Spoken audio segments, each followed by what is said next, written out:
देख बेटी, अगर हमरा आन बान शान के खिलाफ जाइबे तो ए सरवा के गोली यही जा मारे।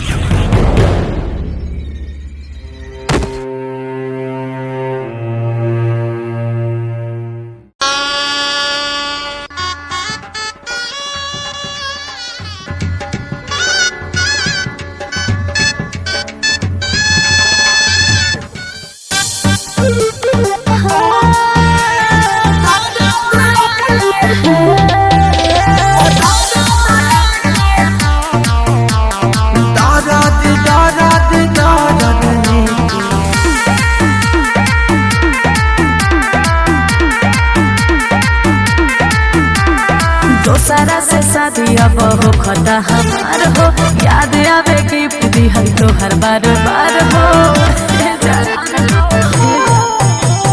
दोसरा से शादी अब हो खता हमार हो, याद आवे गिफ्ट दिहल तो हर बार बार हो।